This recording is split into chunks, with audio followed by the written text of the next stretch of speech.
Paulo, bumawi ng bonggang-bongga sa mga hanash ng fans sa hindi pagsama kay Kimi.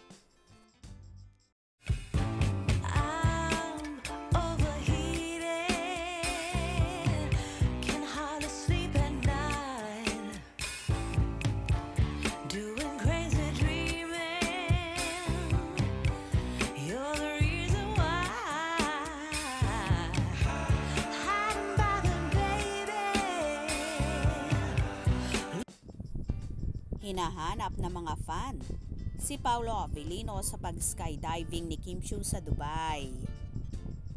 Wala ni Anino ni Paolo sa video na ipinost ni Kim sa kanyang Instagram. Hindi raw inalalayan o sinamahan ng aktor ang nasabing kapareha habang ginagawa ang naturang adventure. Himutok ng mga netizen, binigyan man lang sana ng moral support ni Pao o di kaya ay sinamahan nito ang actress sa pinakadelikadong paghamon nito sa kanyang safety.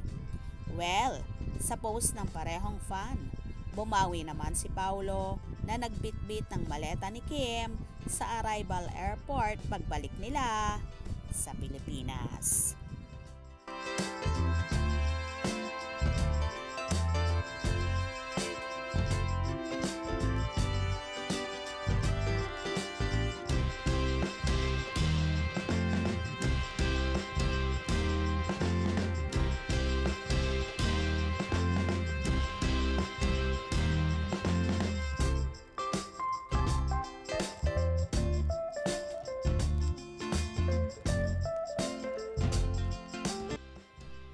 Malaki kasi ang takot ni Paulo pagdating sa heights at alam naman niya ni Kimi. Siguro andyan din lang sa paligid si Paulo. Ayaw lang magpakita sa camera para wala ng issue pa.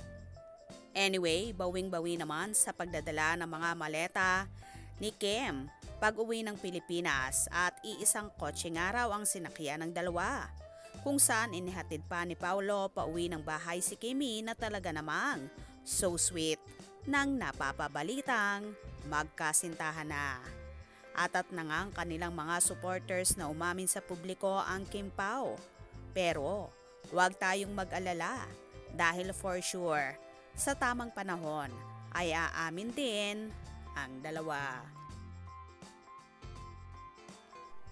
Anyway, so happy naman ni Kim at Paulo sa naganap na kalayaan caravan sa Dubai kung saan dinumog sila at talaga namang mainit na tinangkilik ng ating mga kababayan doon.